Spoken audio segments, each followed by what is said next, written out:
کاہل بھالو اور شہد کی مکھیاں۔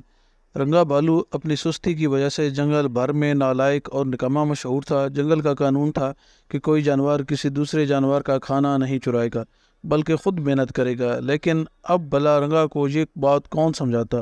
اس نے جس سے نے بھی سمجھایا وہ سمجھا کر تھک گیا۔ وہ کبھی کسی کی مچھلیاں چرا لیتا، کبھی شہد کی مکھیوں کو بھگا کر ان کا شہد ہڑپ کر جاتا۔ اپنی انہی حرکتوں کی وجہ سے وہ کئی بار پٹ بھی چکا تھا، لیکن رنگا کو باز آنا مشکل تھا۔ وہ ہمیشہ ایسی حرکتیں کرتا تھا۔ پھر کیا ہوا؟ ایک دفعہ کا ذکر ہے کہ سردیوں کی ایک رات بھوک سے رنگا کا برا حال تھا کہ اچانک اسے درخت پر بن بن کی آواز سنائی دی۔ اس نے جب اوپر نظر اٹھائی تو اسے شہد کا چھتا نظر آیا۔ اب تو رنگا کے منہ میں پانی بھر آیا۔ اس نے چھلانگ لگائی اور درخت پر چڑھ گیا۔ شہد کی مکھیوں نے جب رنگا کو دیکھا تو وہ ڈر گئیں۔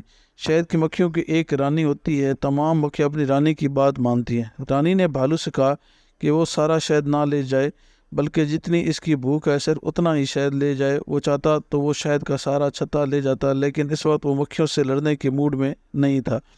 اسے معلوم تھا کہ شہد کی مکھیوں کا ڈنگ بہت خطرناک ہوتا ہے۔ رنگا نے چالاکی سے کہا کہ اب شرط یہ پہ ایسا ہی کروں گا، مجھے جب بھی بھوک لگے گی شہد دیا جائے گا۔ رانی نے اس وقت چھتا بچانے کے لیے حامی بھر لی، لیکن بعد میں رانی کو اندازہ ہوا کہ رنگا ان کی محنت مفت میں ہڑپ کرنا چاہتا ہے۔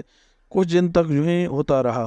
رنگا نے ایک بڑا مرتبان چرا لیا تھا۔ شہد کی مکھیاں روزانہ شہد مرتبان میں ڈالتی رہیں اور رنگا مزے سے مفت کا شہد کھانے لگا۔ مفت کا کھانے میں اسے مزہ آنے لگا تھا۔ جب کبھی شہد کم ملتا یا دیر سے ملتا، رنگا بھالو زور زور سے چیخیں مار کر درخت کو ہلا کر رانی کو ڈراتا۔ رانی نے بھالو کی اس بدمعاشی تنگ آ کر ایک دن تمام مکھیوں کو جمع کیا اور کہا، رنگا کی بدمعاشی روز بروز بڑھتی جا رہی ہے۔ وہ ہم سے زبردستی ہمارا کھانا لے جاتا ہے اور خود سارا دن کائلوں کی طرح پڑا رہتا ہے۔ جو جانور ایسا کرتا ہے وہ جنگل والوں کے لیے بدنما داغ ہے۔ ہمیں اسے سبق سکھانا چاہیے۔ مکھی نے بن بن کی آواز نکال کر رانی کا ساتھ دینے کا اعلان کیا۔ فیصلہ ہوا کہ دوپہر میں رنگا ہر ایک کے ساتھ حملہ کیا جائے گا۔ رانی نے اس موقع پر دیگر جانوروں سے رابطہ کر کے مدد کی درخواست کی۔ بندر بھی رنگا سے بہت تنگ تھے کیونکہ وہ ان کے کیلے کھا جاتا تھا۔ بندروں نے بھی رانی کا ساتھ دینے کا اعلان کیا۔ دوپہر کا وقت تھا۔ رنگا شہد ملنے کا انتظار کر رہا تھا، لیکن اب تک ایک مکھی بھی شہد لے کر نہیں آئی۔ اسے غصہ آنے لگا۔ رنگا غصے سے چیخنے لگا جیسے ہی آج وہ درخت گرا دے گا۔ اچانک اسے ایک مکھی آتی دکھائی دی۔ رنگا اسے برا بھلا کہنے لگا، میں تم سب کو رانی سمیت مار ڈالوں گا۔ رنگا اب بہت ہو چکا، تمہیں اس بدمعاشی سے باز آنا ہوگا۔ رانی کی آواز آئی، تمہاری یہ جرأت، مجھے سمجھاؤ، میں تمہیں ابھی بتاتا ہوں۔ کہاں ہو تم؟ سامنے آؤ ڈرپوک رانی۔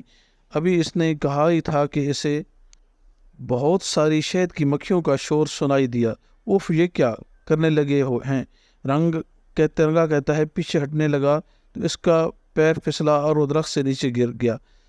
شہد کی مکھیوں نے اسے پر حملہ کر دیا۔ اف آئی، میں مر گیا، آئندہ نہیں کروں گا، اف بچاؤ کوئی مجھے۔ رنگا بھالو چیختے ہوئے بولا، لیکن اب کوئی بچانے والا نہیں تھا۔ دوسری طرف بندروں نے بھی ناریل توڑ توڑ کر مارنا شروع کر دیے تھے۔ 2 ناریل بھالو کو لگے جس سے اس کا سر پھٹ گیا اور وہ درد سے کراتے ہوئے بھاگ گیا۔